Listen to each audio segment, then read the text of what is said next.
The morning sun barely touched the treetops when Officer Sarah Martinez received the call that would change everything. Her radio crackled to life as she sat in her patrol car, finishing her coffee outside the small town of Millbrook. A hiker had found something disturbing in the dense woods near Pine Ridge Trail. Multiple people lying unconscious among the trees. Sarah's German Shepherd partner, Rex, sensed the urgency immediately. The 4-year-old K9 had been her partner for 2 years, and their bond was unbreakable. Rex's ears perked up as Sarah started the engine, his dark eyes alert and ready for whatever lay ahead. The drive to Pine Ridge Trail took 15 minutes through winding country roads. Sarah's mind raced with possibilities.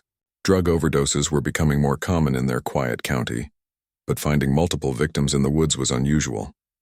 She called for backup and an ambulance, knowing that whatever waited for them would require more than just her and Rex. When they arrived at the trailhead, Sarah could see the hiker who had made the discovery. Mark Thompson, a local teacher who often walked these trails on weekends, stood near his car looking pale and shaken. His hands trembled as he pointed toward a narrow path that led deeper into the forest. "I was about half a mile in when I saw the first person," Mark explained, his voice barely steady. "I thought maybe someone had fallen and gotten hurt. But then I saw more people. They're all just lying there, not moving much. Some of them are really young." Sarah clipped Rex's working harness and checked her equipment. The K9's training included detecting various substances, and if this was indeed a poisoning case, Rex's nose might be their best tool for understanding what had happened. Together they followed Mark down the narrow trail, leaves crunching under their feet. The forest was unusually quiet. Even the birds seemed to have stopped singing. As they walked deeper into the woods, Sarah noticed an odd smell in the air.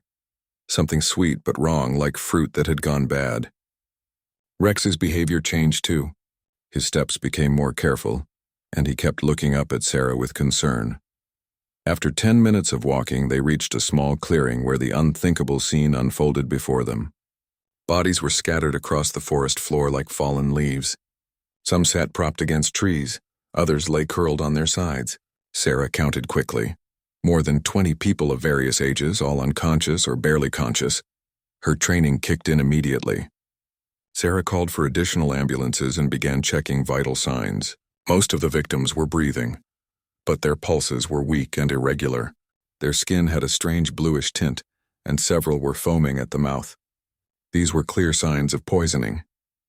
Rex moved carefully through the scene, his nose working overtime. The dog had been trained to detect different types of drugs and chemicals, and his behavior suggested he was picking up multiple dangerous scents. He kept returning to a central area where several backpacks and water bottles were scattered. As Sarah worked to assess each victim, she noticed they ranged in age from teenagers to elderly adults. Their clothes suggested they came from different backgrounds. Some wore expensive hiking gear, others had simple t-shirts and jeans. What could have brought such a diverse group to this remote location? The sound of approaching sirens brought relief. Within minutes, the quiet forest was filled with paramedics, additional officers, and emergency vehicles. Sarah briefed the incident commander while Rex continued his methodical search of the area. "We need to treat this as a crime scene," Sarah told her supervisor, Lieutenant Davis. "This wasn't an accident. Someone deliberately poisoned these people." Her voice was steady, but inside she felt a chill. In her 5 years as a police officer, she had never encountered anything like this. The paramedics worked quickly to stabilize the victims and prepare them for transport. As they loaded the first group into ambulances, Sarah noticed something that made her blood run cold. Among the victims was a small girl, probably no more than 8 years old, lying near the edge of the clearing. The child was conscious but barely responsive. Her small hand clutched a pink water bottle and her eyes stared blankly at the canopy above. When Sarah knelt beside her, the girl's gaze slowly focused on the officer's face. For a moment their eyes met, and Sarah saw something that would haunt her for weeks to come. Rex approached the little girl carefully, his training telling him to be gentle around injured people. The dog's presence seemed to calm the child slightly. She turned her head toward Rex, and for the first time since they had found her, she showed a flicker of awareness.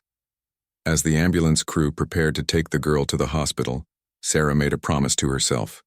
She would find out who had done this terrible thing, and she would make sure they faced justice.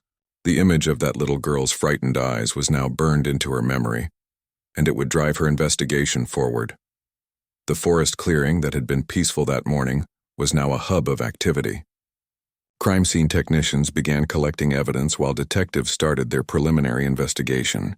But as Sarah watched the last ambulance disappear down the trail, she knew this was just the beginning of a case that would test everything she had learned as a police officer.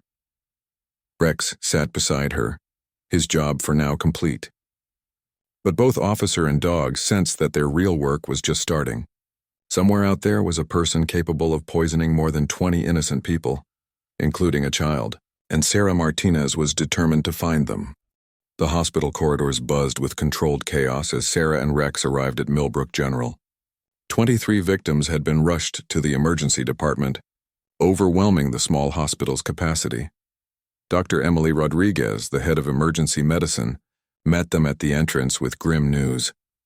"We've had to airlift the most critical cases to the regional medical center," Dr. Rodriguez explained as they walked through the busy hallways. "The good news is that everyone is alive. The bad news is we're dealing with something we've never seen before." Sarah followed the doctor to a conference room where the medical team had gathered to discuss their findings. Rex stayed close to her side, his presence providing comfort in the tense atmosphere. The dog had been specially trained to work in hospital environments when needed. "The toxin affects the nervous system," Dr. Rodriguez continued, pulling up charts on her tablet. "We're seeing symptoms consistent with organophosphate poisoning, but there are unusual elements. The victim's blood work shows traces of multiple compounds, as if someone created a cocktail of different poisons." Detective James Murphy, Sarah's longtime colleague, joined them with updates from the scene. His usually calm demeanor showed signs of strain as he reviewed his notes. The crime scene team found evidence of deliberate contamination. Someone poisoned the water supply at a small spring about 200 yards from where we found the victims. The pieces began forming a disturbing picture. The spring was a popular stopping point for hikers, families, and nature enthusiasts. During summer months, dozens of people visited daily to refill their water bottles from what they believed was a pure, natural source. "How long does this toxin take to work?" Sarah asked, thinking about the timeline of events. "Based on the victims' conditions and when they were found, we estimate exposure happened 6 to 8 hours earlier," Dr. Rodriguez replied. "That means someone poisoned the water source yesterday evening, knowing people would drink from it today." Rex shifted restlessly beside Sarah's chair. The dog had been exposed to the same environment as the victims, and she worried about his safety. Dr. Rodriguez assured her that animals typically showed symptoms much faster than humans, and Rex appeared completely healthy. Detective Murphy spread crime scene photos across the table. "We found camping equipment near the spring. Someone had set up what looked like a scientific operation, measuring tools, chemical containers, and a notebook with detailed instructions." Sarah studied the photographs carefully. The handwriting in the notebook was neat and precise, suggesting someone with scientific knowledge. The chemicals mentioned were not common household items but required specialized access. "What about the little girl?" Sarah asked, her mind returning to the child's frightened eyes. "Emma Chen, age 7, Detective Murphy read from his notes. "She was camping with her family, parents, and older brother. They're all here in the hospital, but she's the youngest victim we found." Dr. Rodriguez led them down the hall to the pediatric ward. Through the window of room 204, Sarah could see the Chen family. Emma's parents sat beside her bed while her 10-year-old brother slept in a nearby chair. The family looked exhausted but alert, a positive sign for their recovery. "The children are responding better to treatment than the adults," Dr. Rodriguez explained quietly. "Their smaller body size actually worked in their favor. They consumed less of the contaminated water." As they watched through the window, Emma's mother noticed them and walked out to speak with the officers. Mrs. Chen's English was accented but clear, and her concern for her daughter was evident in every word. "Emma keeps asking about a dog," Mrs. Chen said, looking at Rex with recognition. "Was this the dog that found us? She remembers seeing him in the forest." Sarah knelt down so Rex could be at a better height. "Would it help if Rex visited Emma? Sometimes therapy dogs can help children cope with trauma." Mrs. Chen's face brightened for the first time since the ordeal began. She loves animals. Before this happened, she was so excited about our camping trip. She wanted to see deer and rabbits in the forest. Dr. Rodriguez checked Emma's chart and nodded approval. A brief visit might actually be beneficial. Children often respond well to animal therapy after traumatic experiences. They entered Emma's room quietly. The little girl was awake but listless, staring at the ceiling with the same blank expression Sarah remembered from the forest. Her small form looked even tinier in the hospital bed, surrounded by medical equipment. When Emma saw Rex, however, something remarkable happened. Her eyes focused for the first time since the poisoning, and she tried to sit up in bed. Rex approached slowly, his training allowing him to sense the child's fragile condition. "Doggy," Emma whispered, her voice barely audible. It was the first word she had spoken since arriving at the hospital. Sarah guided Rex closer to the bed, and the dog gently placed his head where Emma could reach him. The little girl's hand moved slowly to touch Rex's soft fur, and for a moment, she almost smiled. "He found you in the forest," Sarah explained gently. "Rex is a police dog, and he helped us get you to safety." Emma's parents watched with tears in their eyes as their daughter showed her first signs of real awareness since the poisoning. Her brother woke up and joined them around the bed, also drawn to Rex's calming presence. "Thank you," Mr. Chen said to Sarah, his voice thick with emotion. "We thought we might lose her." The doctor said the children were lucky, but seeing her like this, Detective Murphy quietly took notes as the family shared their memories of the previous day. They had arrived at the campground in the afternoon and set up their tent near the spring. Emma had been excited to drink from the magic water, as she called it, believing it would give her special powers. "She drank more than the rest of us," Mrs. Chen admitted with guilt. "We thought it was funny how much she loved the spring water. If we had known..." Sarah reassured the family that they couldn't have predicted such a deliberate act of evil. As she spoke with them, Rex remained by Emma's bedside, providing the comfort that only a gentle animal could offer. The visit lasted 20 minutes, but its impact was immediate. Emma remained awake and alert, occasionally whispering to Rex and slowly responding to her parents' questions. The medical staff noted marked improvement in her vital signs during the dog's presence. As they prepared to leave, Emma looked directly at Sarah for the first time. "Will you catch the bad person?"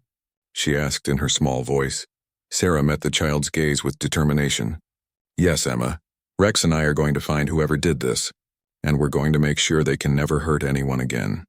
The promise felt heavy as they left the hospital, but it also strengthened Sarah's resolve. This case had become personal the moment she saw Emma lying helpless in the forest. Now, seeing the little girl's brave attempt to recover, Sarah knew she would not rest until justice was served. The investigation headquarters buzzed with activity as Sarah and Rex returned from the hospital.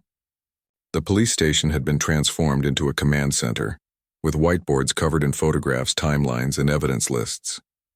FBI agents had arrived from the regional office, recognizing the severity of a mass poisoning case.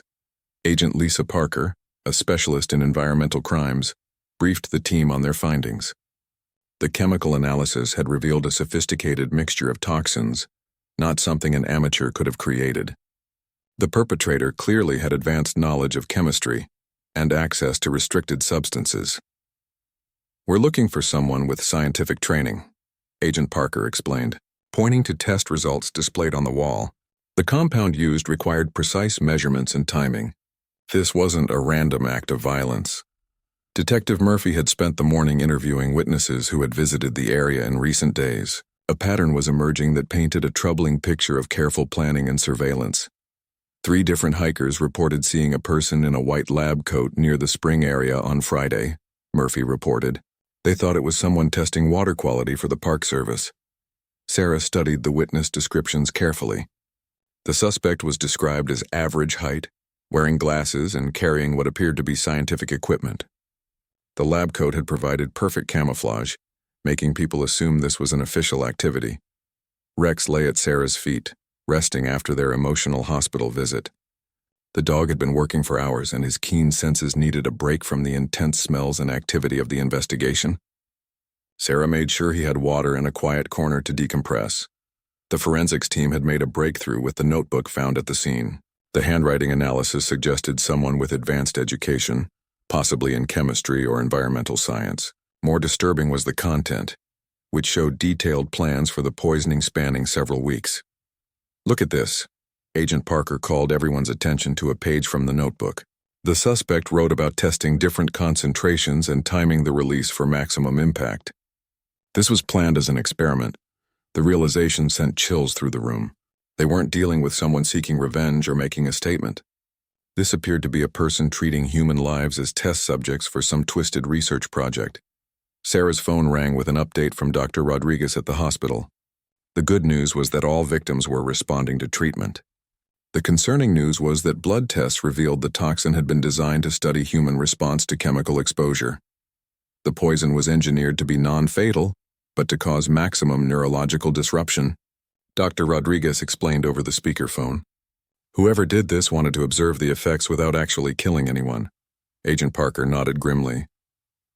We've seen this pattern before in cases involving rogue researchers or people conducting unauthorized human experiments. The suspect likely has access to a laboratory and considers themselves above ethical guidelines. The team began focusing their investigation on local research facilities, universities, and chemical companies. The suspect would need access to specialized equipment and chemicals that weren't available to the general public. Detective Murphy had been working with park rangers to review security footage from trail cameras in the area. Most cameras focused on wildlife, but several had captured images of vehicles and people near the spring during the week before the poisoning. We have a partial license plate from a white sedan seen in the area multiple times, Murphy announced. The vehicle was there on 3 different days, always during early morning hours when few people were around. Sarah felt Rex stir beside her as her radio crackled with a new development. Officer Tom Bradley had found something significant during his canvass of the area around the spring. I found a hidden cache about half a mile upstream, Bradley reported. Looks like someone stored equipment and chemicals here for several days. There's also what appears to be a monitoring station.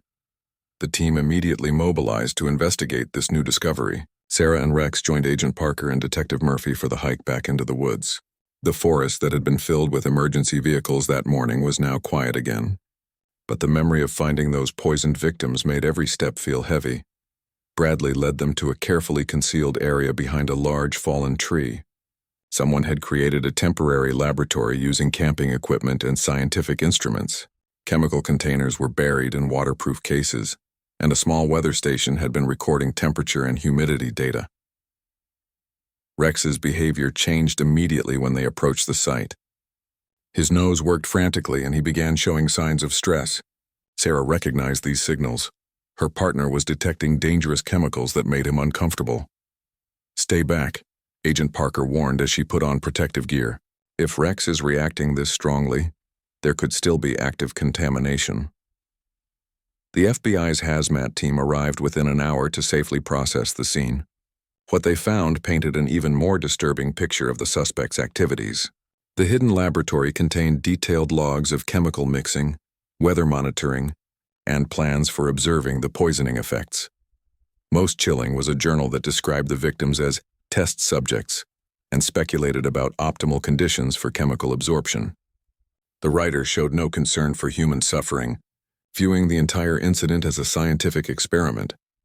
The handwriting matches the notebook we found earlier, Agent Parker confirmed after comparing samples.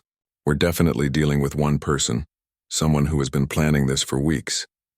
As the hazmat team worked, Sarah noticed Rex becoming increasingly agitated.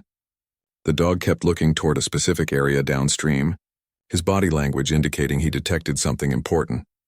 "Rex is trying to tell us something," Sarah said, trusting her partner's instincts completely. Following Rex's lead, they discovered another cache site, this one containing what appeared to be surveillance equipment.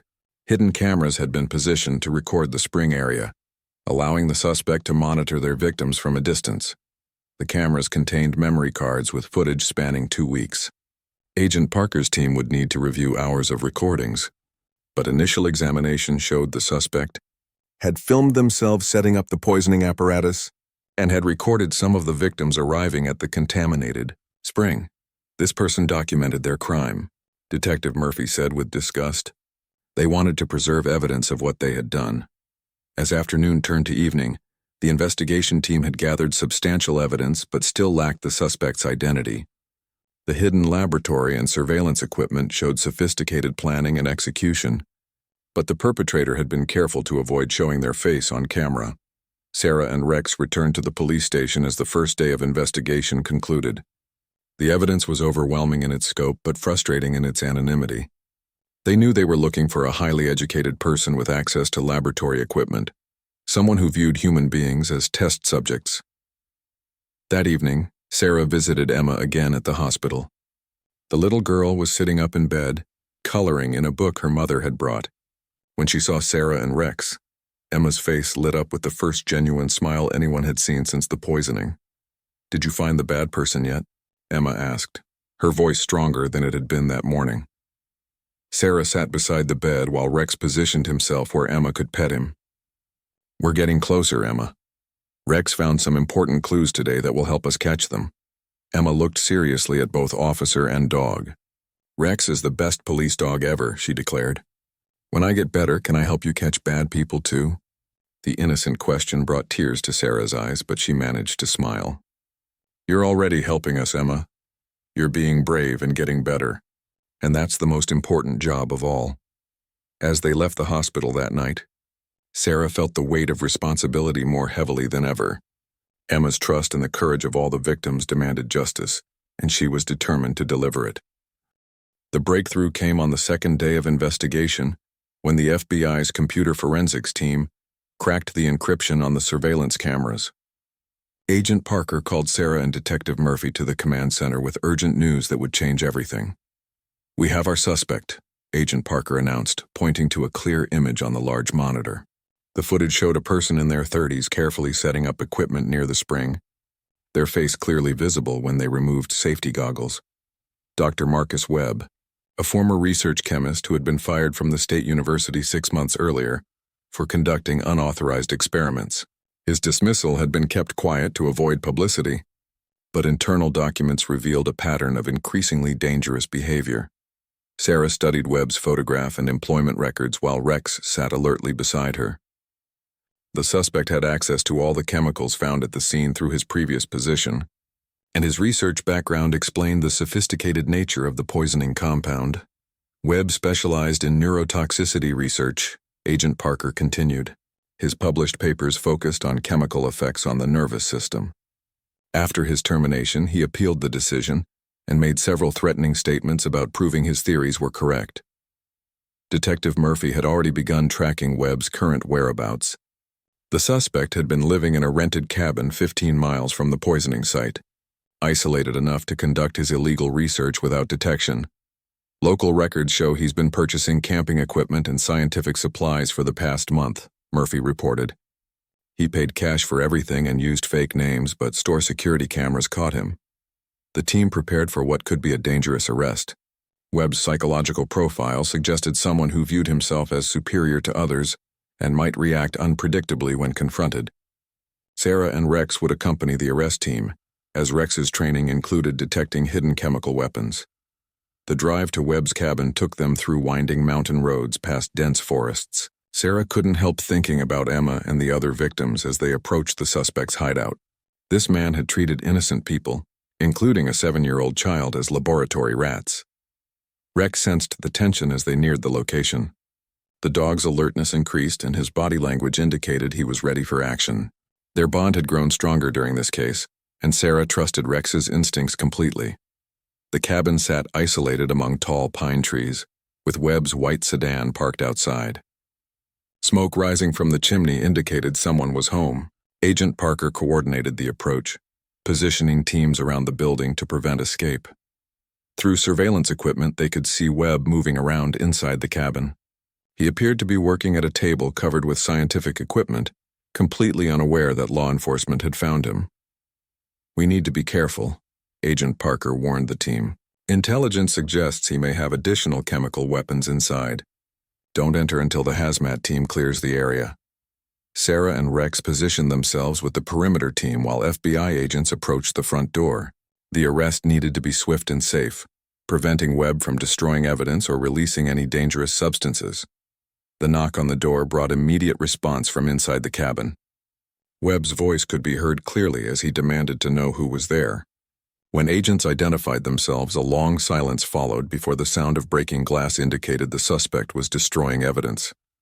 "Go, go, go," Agent Parker commanded as the tactical team breached the door. Inside the cabin, they found Webb frantically trying to pour chemicals down a sink drain. His appearance matched the surveillance footage exactly, and his behavior confirmed his guilt. The cabin was filled with sophisticated laboratory equipment that belonged to the university.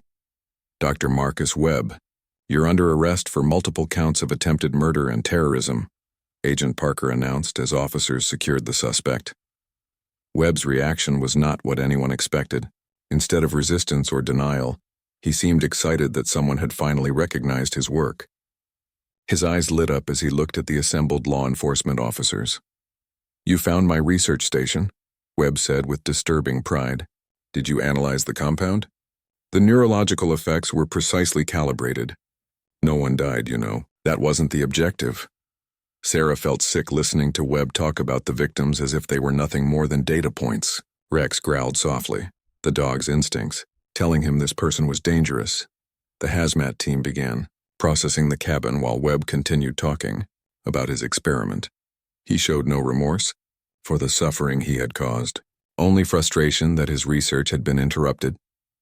"The subjects recovered faster than predicted," Webb continued clinical tone. "I need to adjust the formula for the next phase of testing." Agent Parker stopped him immediately. "There will be no next phase, Dr. Webb. You're going to prison for a very long time." As they searched the cabin, the scope of Webb's planning became clear.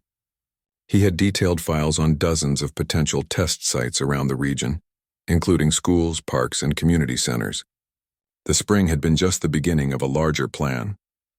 Rex alerted to a hidden compartment where additional chemicals were stored. The quantity was enough to poison hundreds of people, suggesting Webb had been planning something much larger than the forest incident. Most disturbing was a detailed journal documenting Webb's twisted philosophy. He believed that advancing scientific knowledge justified any means, including using unwilling human subjects. His dismissal from the university had only reinforced his sense of persecution and determination to prove his theories. "He's completely detached from reality," Agent Parker observed as they reviewed Webb's writings. "In his mind, he's a misunderstood genius conducting important research." The arrest made immediate headlines across the region. Parents who had planned camping trips canceled their reservations, and trust in the area's natural water sources was severely damaged. The psychological impact of Webb's actions extended far beyond his direct victims. Sarah accompanied the evidence team as they cataloged Webb's research materials. Every chemical compound, every piece of equipment, and every page of notes would be needed to build a comprehensive case against him. Back at the hospital, news of the arrest brought relief to the victims and their families. Dr. Rodriguez reported that knowing their attacker had been caught significantly improved patient morale and seemed to accelerate their recovery. Emma's reaction was particularly touching.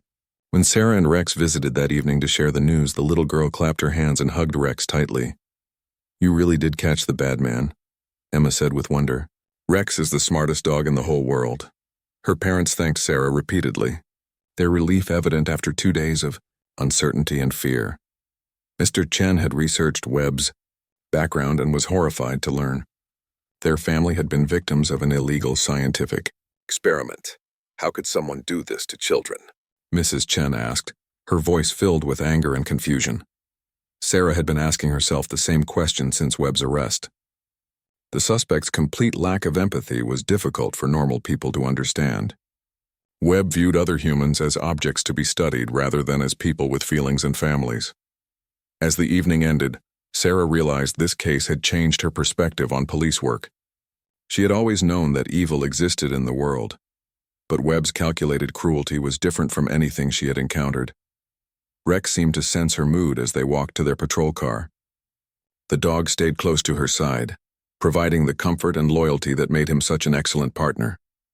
Together they had helped solve a case that could have been much worse if Webb had continued his twisted research.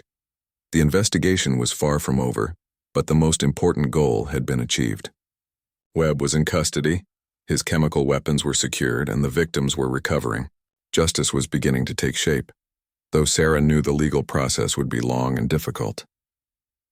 That night, as she wrote her final report for the day, Sarah thought about Emma's brave smile and unwavering trust in their ability to catch the bad man.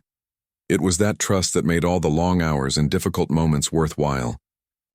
The courtroom was packed with victims, families, and reporters as Dr. Marcus Webb's trial began 3 months after his arrest.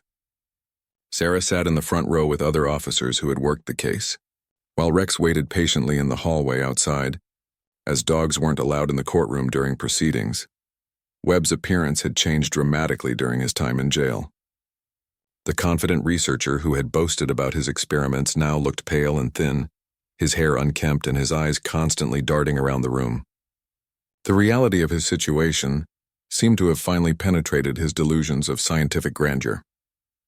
District Attorney Rebecca Chen, no relation to Emma's family, presented the prosecution's case with methodical precision. The evidence was overwhelming: surveillance footage, chemical analysis, Webb's own detailed journals, and the testimony of 23 victims who had nearly died from his poisoned water. Ladies and gentlemen of the jury, D.A. Chen began her opening statement. The defendant treated innocent families like laboratory animals. He poisoned children, elderly hikers, and everyone in between to satisfy his twisted curiosity about human suffering. Webb's defense attorney, court-appointed lawyer Michael Torres, faced an impossible task. His client had documented his own crimes in disturbing detail and shown no remorse for his actions. The best Torres could do was argue for mental illness and request treatment rather than prison. Dr. Webb is clearly suffering from severe psychological disorders, Torres argued. His actions, while inexcusable, were the result of mental illness that requires treatment, not simply punishment.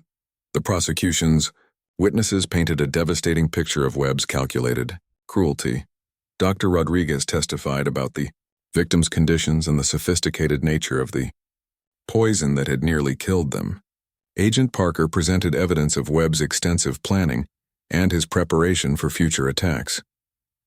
Detective Murphy walked the jury through the investigation timeline, showing how Webb had carefully selected his victims and monitored their suffering from hidden cameras.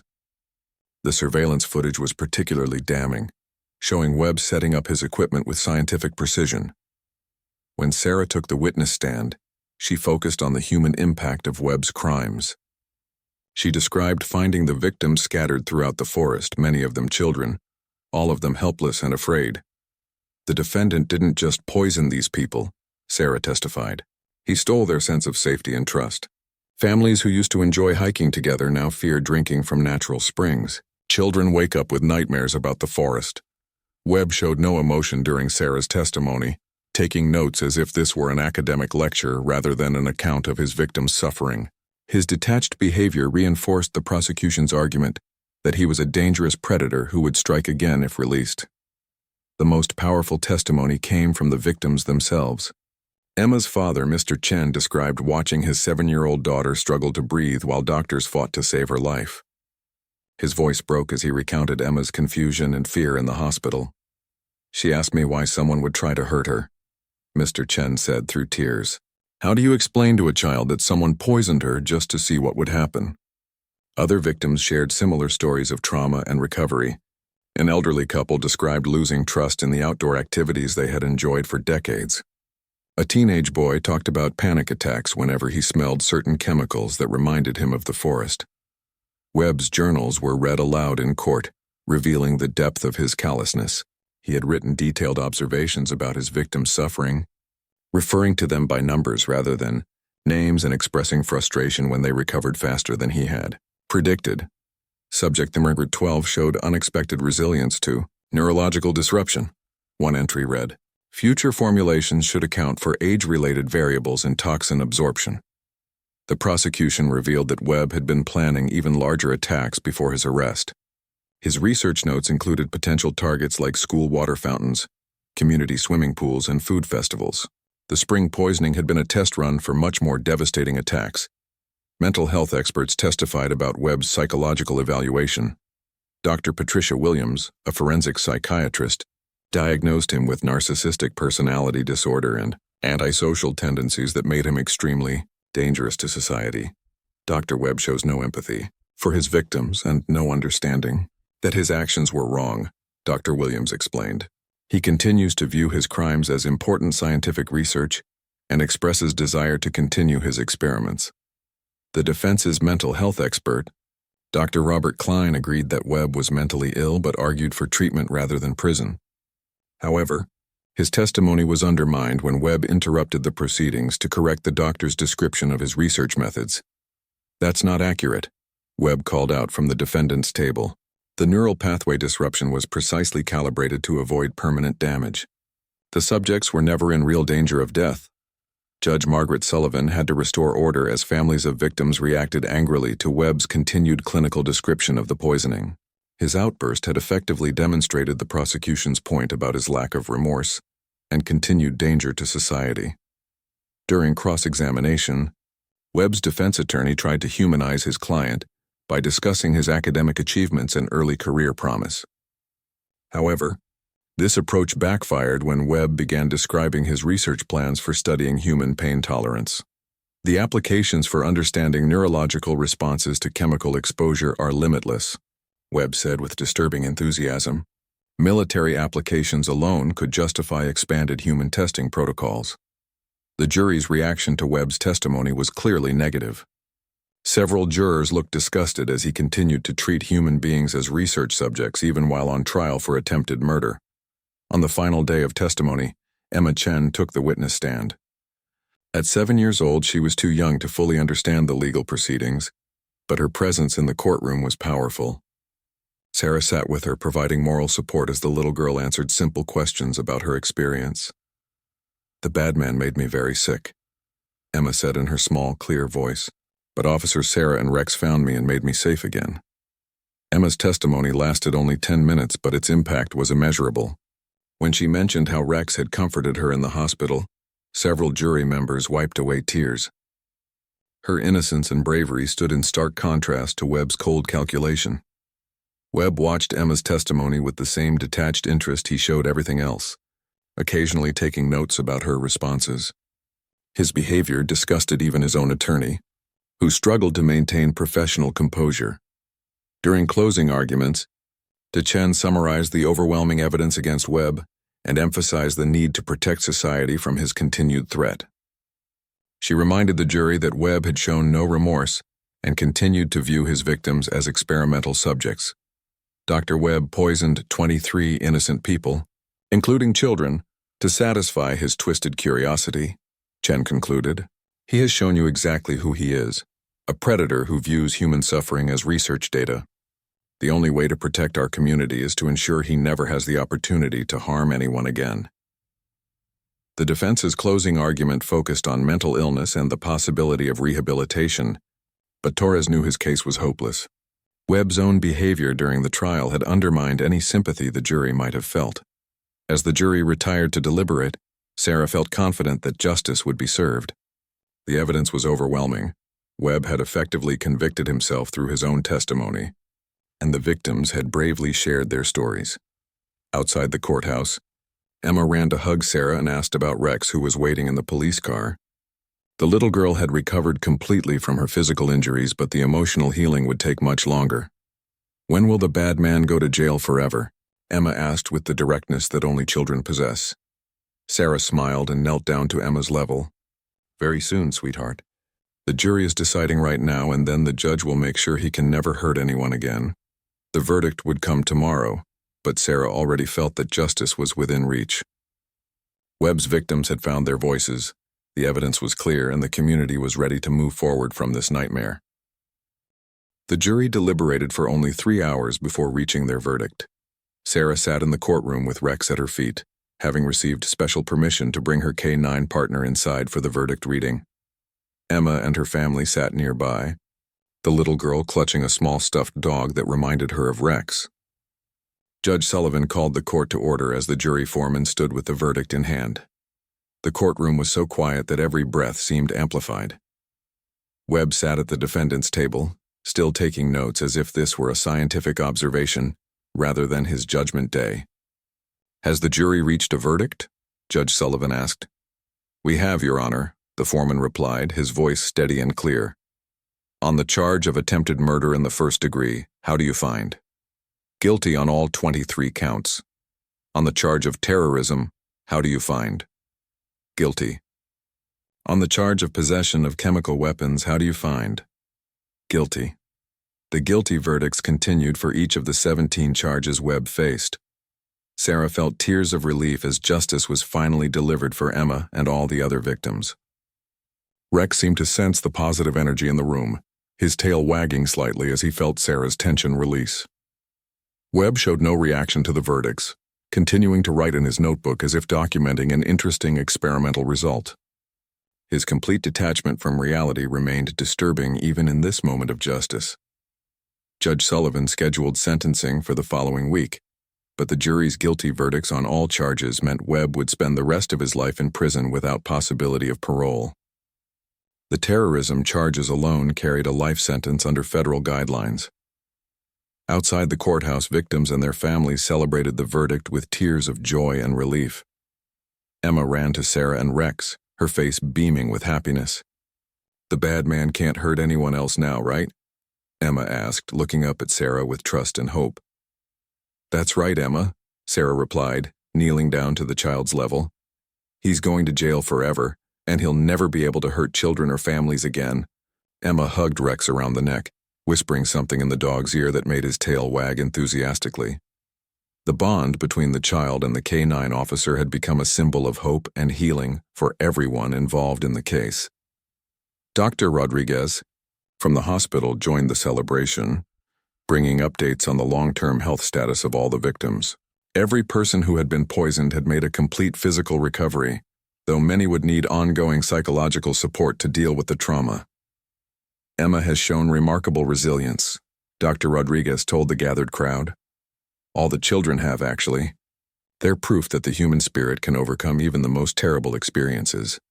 Agent Parker announced that the FBI would be conducting a comprehensive review of research facility security protocols to prevent similar incidents in the future. Webb's access to dangerous chemicals after his termination had revealed serious gaps in the system. Dr. Webb should never have been able to acquire these materials after losing his research position, Agent Parker explained to reporters. "We're working with universities and chemical companies nationwide to implement better tracking and security measures." Detective Murphy received recognition from the police department for his thorough investigation work. The evidence he had gathered was crucial in securing Webb's conviction and preventing future attacks. This case showed the importance of following every lead and treating every piece of evidence as potentially vital, Murphy said.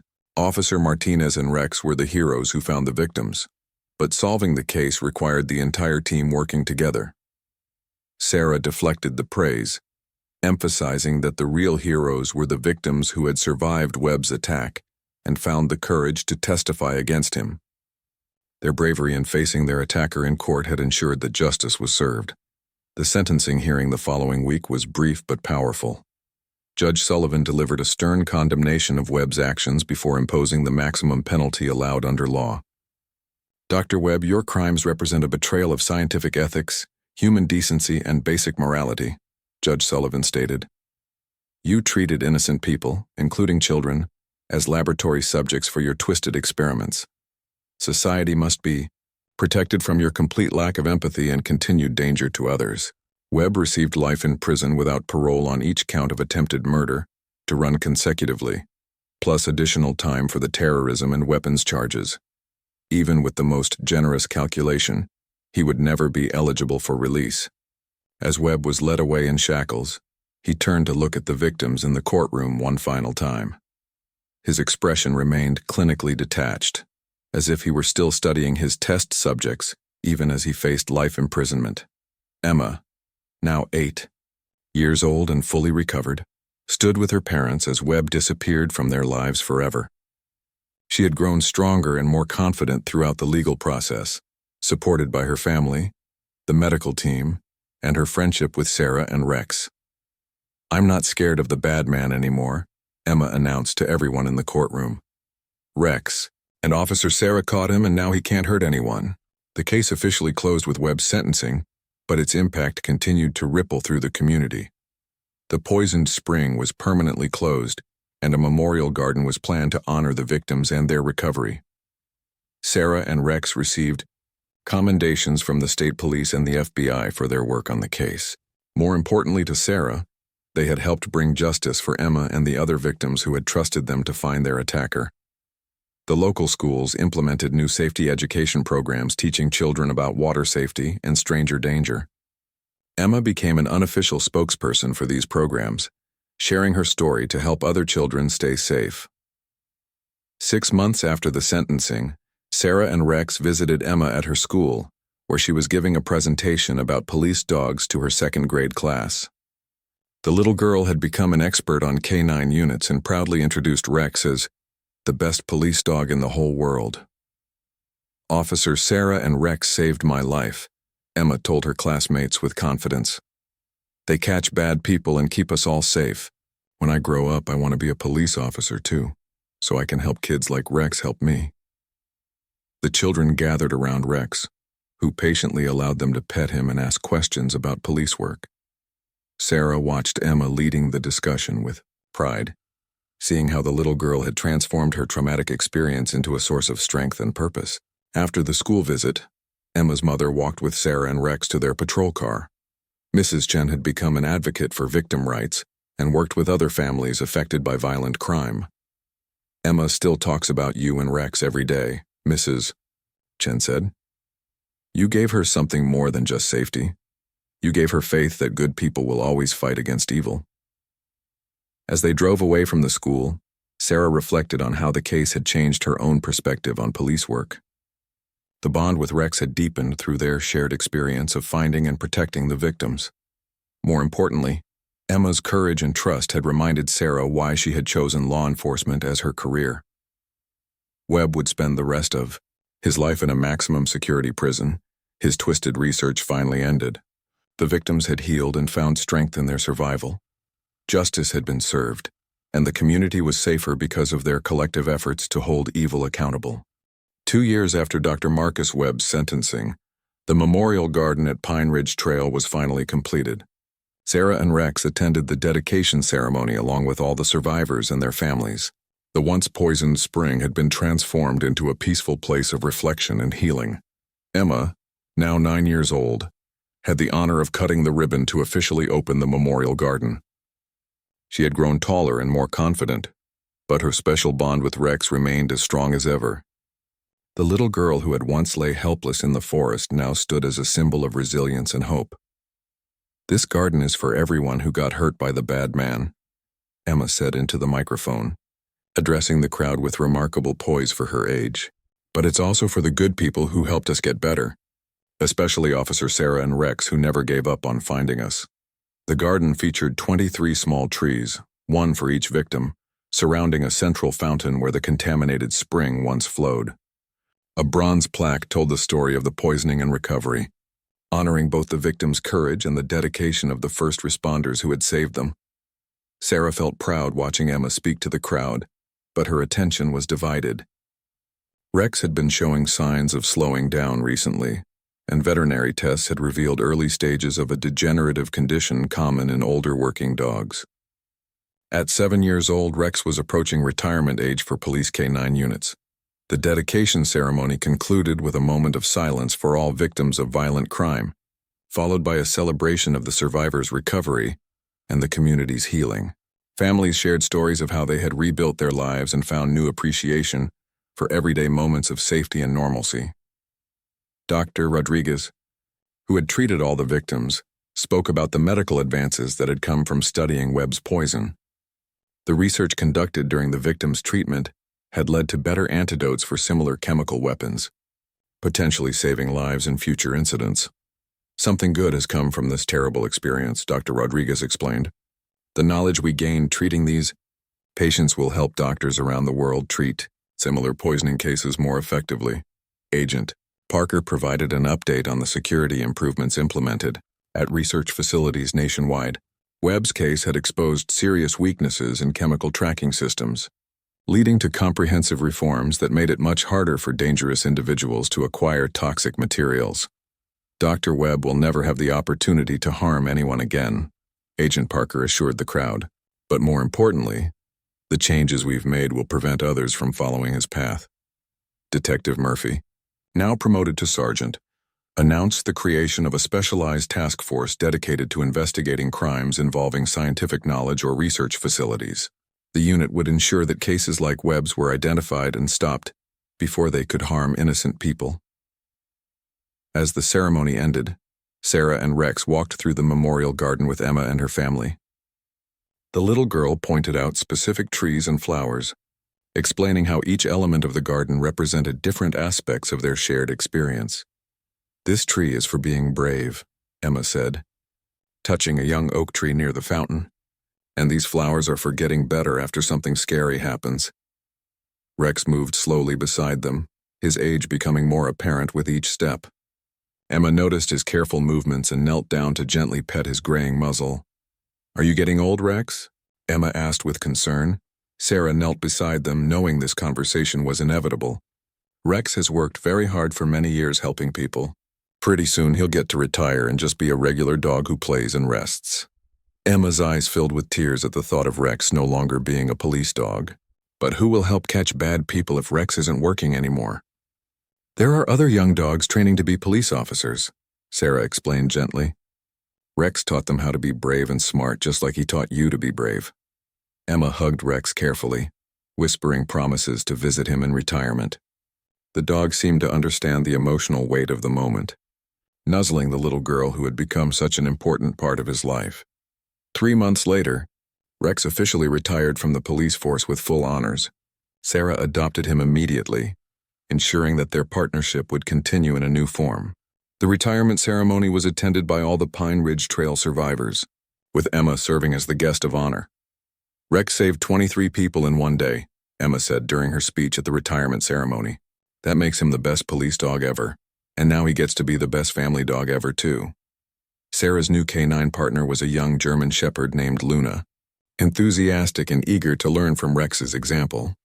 The transition was emotional but necessary, as Rex's health required a quieter lifestyle focused on comfort rather than active duty. Emma visited Rex and Sarah regularly, helping to train Luna and sharing stories about their famous case. The young girl had decided definitively that she wanted to become a police officer when she grew up. Inspired by Sarah's example and Rex's courage, "I want to help kids who are scared, just like you helped me," Emma told Sarah during one of their visits, "and I want to have a police dog partner who's as good as Rex." Sarah encouraged Emma's dreams while ensuring she understood the full scope of police work. The girl's resilience and compassion would make her an excellent officer someday, but she needed to grow up understanding both the rewards and challenges of law enforcement. The case had transformed all their lives in unexpected ways. Sarah had become a specialist in cases involving scientific crimes, consulting with other agencies when similar incidents occurred. Her experience with Webb had taught her to recognize the signs of researchers who had lost their ethical boundaries. Emma excelled in school and became a youth advocate for crime victims, speaking at conferences and helping other children who had experienced trauma. Her ability to articulate her experience and recovery inspired adults and children alike. Webb remained in prison, his appeals exhausted, and his life sentence final. Reports from correctional officers indicated that he continued to view his crimes as scientific achievements and showed no signs of remorse or rehabilitation. His case had become a textbook example in criminal psychology courses. On the 3rd anniversary of the poisoning, Sarah and Rex, now fully retired and content, joined Emma for a quiet visit to the memorial garden. The trees had grown taller, the flowers bloomed more vibrantly, and the space had truly become a place of peace rather than trauma. Emma, now 11 and preparing for middle school, placed fresh flowers at the base of her family's tree. She had maintained this tradition every month since the garden's opening, honoring not just her own experience but all the victims who had survived together. "Do you think the bad man ever thinks about what he did to us?" Emma asked Sarah as they sat on a bench overlooking the fountain. Sarah considered her answer carefully. "I think he still doesn't understand that what he did was wrong, but that's why it was so important to catch him and make sure he could never hurt anyone else." Emma nodded thoughtfully, then brightened as Rex approached them with a stick he wanted them to throw. The retired police dog had adapted well to his new life, though he still perked up whenever he heard Sarah's radio or saw her uniform. "Rex knows we're safe now," Emma observed, watching the dog play contentedly. He doesn't have to worry about protecting us anymore. As the sun set behind the memorial garden, Sarah reflected on how the case had shaped their lives. Evil had struck their community, but good people had responded with courage, compassion, and determination. Justice had been served, healing had occurred, and hope had been restored. Emma's response to her trauma had indeed melted hearts. But more than that, her resilience had inspired an entire community to believe in the power of recovery and the importance of protecting the innocent. The little girl who had once lay helpless in the forest had become a symbol of strength and hope for everyone who knew her story. Rex had found his purpose in protecting the vulnerable and bringing criminals to justice. Sarah had discovered that her calling extended beyond routine police work to cases that required both professional skill and personal compassion. Together, they had made a difference that would last for generations.